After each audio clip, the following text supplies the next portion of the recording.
അപഹാസ്യമാണ് ഇവർ പറഞ്ഞിരിക്കുന്നത്.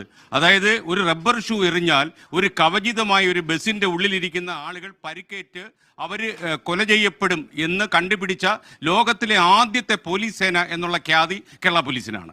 യഥാർത്ഥത്തിൽ എത്രയോ നല്ല പോലീസ് ഓഫീസേഴ്സ് ഉള്ള ഒരു സേനയാണ് നമുക്കുള്ളത്. ആ സേനയുടെ മുഖത്ത് കരിവാരിത്തേക്കാൻ ഏതോ 2-3 ഉദ്യോഗസ്ഥന്മാർ നടത്തിയ ഗൂഢാലോചനയാണെന്നാണ് ഞാൻ വിശ്വസിക്കുന്നത്. ഞങ്ങളെ ഈ ജയിലും പോലീസും ഒന്നും പറഞ്ഞ് പീഡിപ്പിക്കേണ്ട. നമ്മളിതുപോലെ നേരത്തെ അറസ്റ്റൊക്കെ ചെയ്യപ്പെട്ടിട്ടുണ്ട്. നമ്മൾ യഥാർത്ഥത്തിൽ വിനീത വിജി ഒറ്റയ്ക്കായിരിക്കില്ല ഈ കേസിന് പോകുന്നത്. വി ഡി സതീശൻ പറഞ്ഞോലല്ല, ഞങ്ങൾ രാഷ്ട്രീയത്തിലൊന്നുമുള്ളവരല്ല. ഞങ്ങൾ പൂജപ്പുര സെൻട്രൽ ജയിലിൽ ഈ കൂടെ നിൽക്കുന്ന മുഴുവൻ സഹപ്രവർത്തകരും പോയി അറസ്റ്റ് വരികയും അവിടെ കിടക്കും. ഞങ്ങൾക്ക് ഒരു കാര്യം മാത്രമേ ഈ സർക്കാരിനോട് പറയാനുള്ളൂ. അതായത് ഒരു മാധ്യമ പ്രവർത്തകയ്ക്ക് അവരെ ഞങ്ങൾ ആലോചിച്ച് ഡ്യൂട്ടിയിലിട്ട് ഒരു സ്ഥലത്ത് പോയി ഡ്യൂട്ടി ചെയ്യാൻ പറഞ്ഞാൽ അവർക്ക് സ്വതന്ത്രമായി മാധ്യമപ്രവർത്തനം നടത്താൻ കഴിയില്ലെങ്കിൽ ഞങ്ങൾ ഈ കടയടച്ചിട്ട് വീട്ടിൽ പോകും. അത് നിങ്ങൾ തീരുമാനിച്ചോളൂ. മാത്രമല്ല, സംസ്ഥാനത്തെ ആഭ്യന്തര വകുപ്പ് പോകുന്ന